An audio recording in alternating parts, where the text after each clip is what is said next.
Okay guys, today we're here with our Whirlpool dryer. What we're going to be doing today is talking about the door switch. Now the door switch is located right here, and a lot of times what people will notice is a little tab will be kind of limp. It don't really have any spring action to it, and you know, that can make it where it doesn't make a good connection when you close the door. Now what that'll cause is the dryer to sit there like the door's open. You know, it won't come on, it won't run, it won't do anything because it thinks that the door is open. So it's one of the few things that can make a dryer sit there and not do anything at all. So if it's got a light on it, sometimes the light will stay on, but this particular one doesn't have a light, so you wouldn't ever know. But just give that a look. If your dryer won't do anything at all, just, you know, you can usually feel them and test it, because most of the time what happens is it just breaks. So now we're going to get into changing that guy, and what we're going to need is a multimeter. We're going to use that to check continuity on that switch. And we're going to need a flathead and a Phillips screwdriver. Phillips flathead. Alright, first thing we're going to do is pull out our lint filter. Set that to the side. We're going to take these two screws out that's underneath.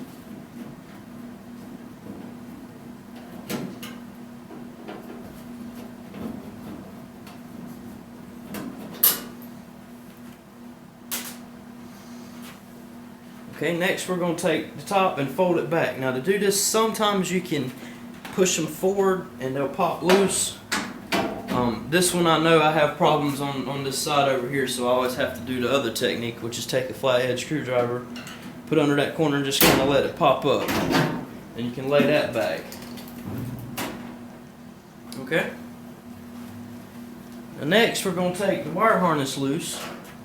And I see a problem here I'm gonna fix, because this doesn't need to be flopping around like that, but we'll fix that later. So we're gonna take this wire harness loose. I just take my flat screwdriver, kind of pry up under the edge of that, get it to pop out like that. Okay, and then we're gonna need our Phillips screwdriver again, and we're gonna come down, open the door, and there's two screws that go straight up into that switch. We're going to take those out.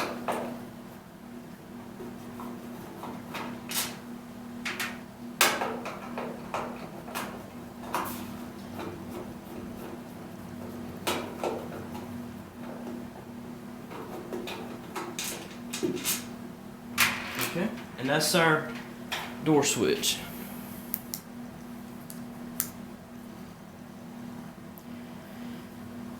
So now we'll fold this top back down where I have a workbench where we can see what we're doing. Lay that there, and I'm going to show you what the replacement switch I always use is.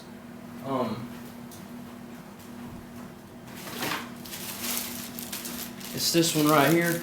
Now I know that one's got an extra wire in it, but this one works for the one with 3 wires and works for the one with 2 wires. As you can see in the harness, this one has got 2 pins, and this one's got the 3, but it just leaves that middle one off, so it works on both. That's the part number. Make sure you can see that. Okay, so now we're going to check this thing and see if it's good. To do that, we're going to need our multimeter,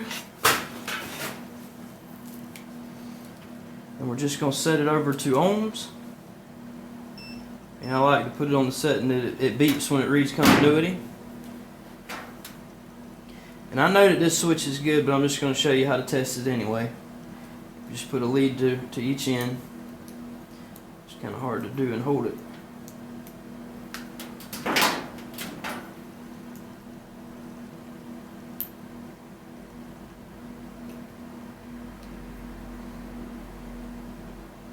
Bear with me here.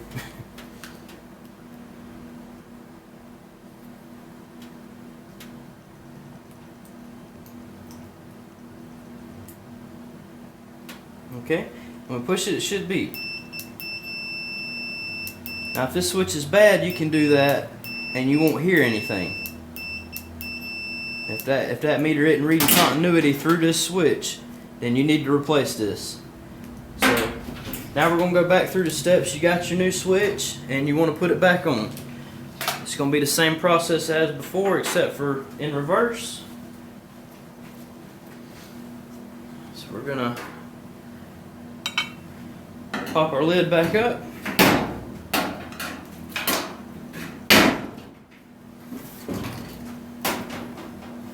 Open our door. Get our new switch. And I always like to stick a screw in first to get it lined up and set the switch down on top.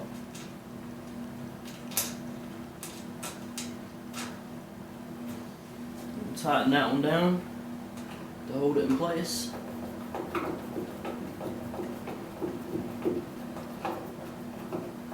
Put the second one in.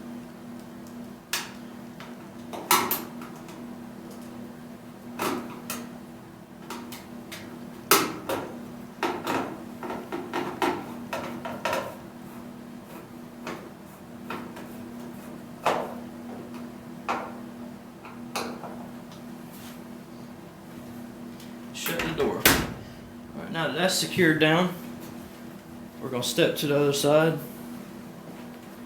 And what I was saying earlier about this harness here hanging, you don't want it hanging because it's gonna rub up against the tub and eventually, you know, it'll rub the wire raw and maybe break it in half.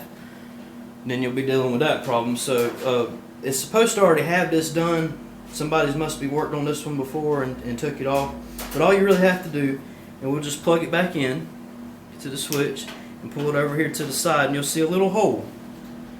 Some of them's got, actually I think this one had the clamp here, but all you really need to do is take it over to this little hole, get you a little zip tie, put it through, and just tie that wire down to the side of the machine. And it doesn't have to be tight.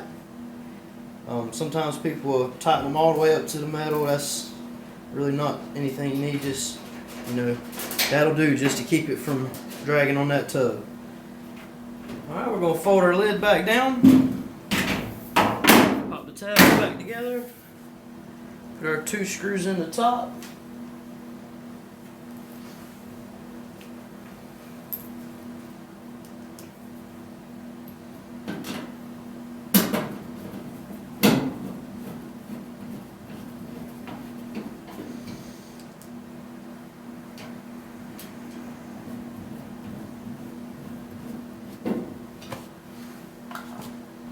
and slide the lint filter back in.